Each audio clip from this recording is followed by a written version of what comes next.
What's up guys, Houndish here, and today we're jumping in with a bit of Destiny 2 news. And in this video we have a few updates from Bungie, and they fixed a bunch of issues with Season of the Deep. That includes bugged exotics, a couple of exploits, some problems with vendors and more, so we'll talk about that. Additionally, we have a couple of new emblems which are available for all players, so we'll cover those. A new teaser from Nathan Fillion for the return of Cayde 6. And on top of that, we're going to talk about new dungeon rewards. And most interestingly, we do have all of the weapon rolls for the new weapons in the dungeon inside of this video. So we'll cover all of that and a bunch of other stuff, guys. As always, I hope you enjoy this one, and if you do, a rating below really does help us out. But without further delay, let's get into it. And initially right here, an update from Bungie Help. Earlier on in the week, there was a problem where players were struggling to sign into Destiny 2, and to resolve that issue, Bungie had to disable various clan features, so players couldn't view their clans in the game. But Bungie Help have gone on to say issues impacting sign-in have been resolved, and most clan features are now restored, but clan rewards will be unable to be earned or claimed until next week when we can fully resolve an issue.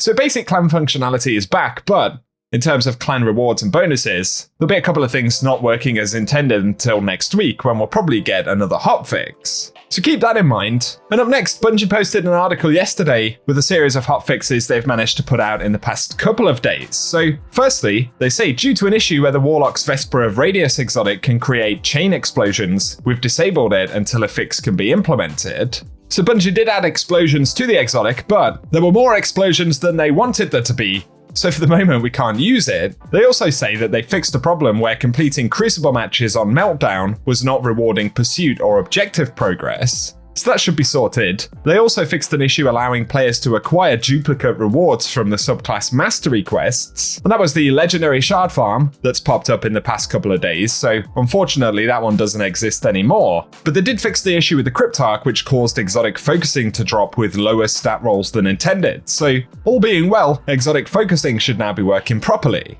So good at least to have a roundup of the issues that they have fixed in the past day. Up next though, a couple of things before we talk about dungeon rewards. And firstly, Nathan Fillion confirmed that he is returning as Cayde 6 for the final shape, and he partially did that with a video message right here, so check it out. Oh buddy, I'm not gonna lie. I've missed you. A lot of other people have missed you too.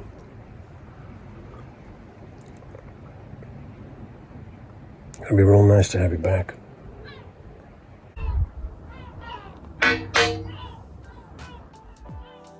Obviously cool that Cayde will feature in the story once again. In what capacity that will be, we don't really know just yet.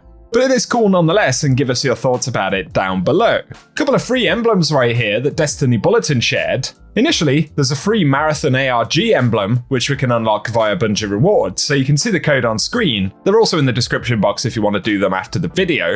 And to say for the Marathon emblem, it's not yet available in D2 and will be enabled in the next patch. Although there is another one called Harmonic Commencement, and that code is once again on screen and in the description box below, and I'll also link the redeem page down there as well. Up next though, let's talk briefly about the new dungeon. We do have all of the potential weapon rolls that we'll talk about in just a moment, but I've done one run of the dungeon and it was mostly pretty fun. Definitely cool to have that kind of Hive theme back. It's almost a mashup of Lucent Hive meets the Dreadnought meets Crota's End across the spectrum, so thematically it is something that a lot of players will enjoy. Also, the armor for the dungeon is pretty cool, as we can see on the screen right here. But before we talk about weapons, Bungie did post a teaser for the dungeon, so check it out.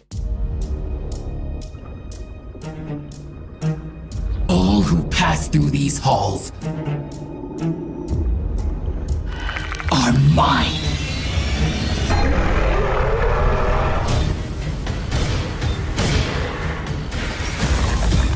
Rise from the deep! Drown them in battle!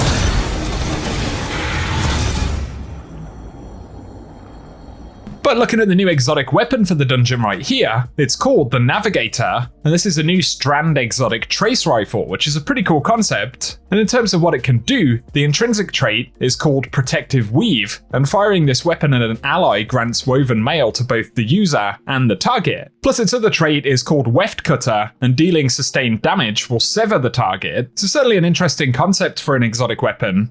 And now that some folks are starting to pick it up, I'm sure you'll find reviews and things like that showing off what it can do. On top of that though, there are new legendary weapons of course, so gotta give a big shout out to Destiny Report right here, who've posted all of the potential perk rolls for these weapons, which is what we're gonna break down. It's super useful because these are actually hidden in the database for the moment. And so for the legendary weapons, initially there is a new legendary grenade launcher.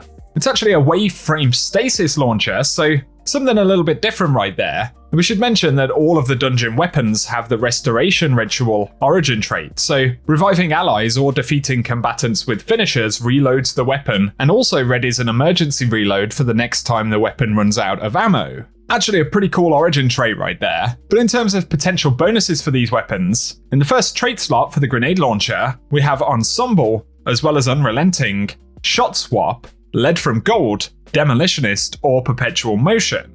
That can be paired in the second slot with Pugilist, Kill Clip, Harmony, or Collective Action, and collecting elemental pickups or throwing a Strand Tangle grants a stacking period of increased damage. So that could be an interesting one. But additionally there is Redirection and Adrenaline Junkie. So there are some decent possibilities on the weapon. You could rock stuff like Demolitionist and Adrenaline Junkie, but certainly I think most players probably will feel that it doesn't stand up to things like Forbearance.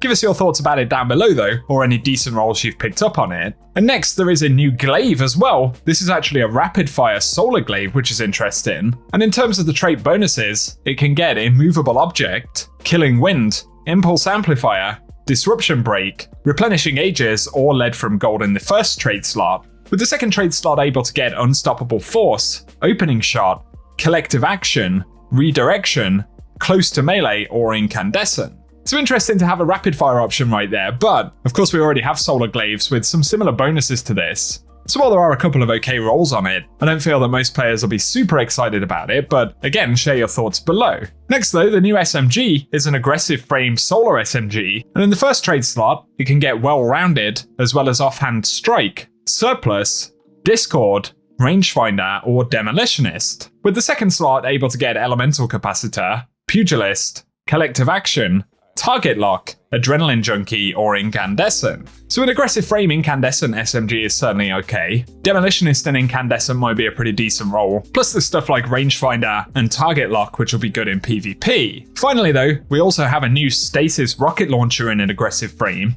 and for trait bonuses, in the first slot it can roll Ensemble, Shot Swap, Impulse Amplifier, Perpetual Motion, Envious Assassin, or Tracking Module. Then the second trade slot is able to get Collective Action, Bipod, Cluster Bomb, Explosive Light, Bait and Switch, or Chill Clip. So there are some decent things there. Envious Assassin and Explosive Light could be a nice pairing. There's also Tracking, which may want to pair up with Cluster Bombs or Explosive Light as well. And Bait and Switch naturally is a good DPS option. So that could be a decent weapon too. But those are the 4 unique legendary weapons for the dungeon. So give us your thoughts about them down below. Any rolls you're looking out for or good ones that you've already picked up. And for today, that is a breakdown of the Ghost of the Deep loot. So, as always, I hope you've enjoyed the video, and if you have, a rating down below really does help us out on the channel. Also feel free to get subscribed and I'll keep you up to date with everything else related to the game. But otherwise, for now, I appreciate you tuning in, and I hope you guys have an awesome day.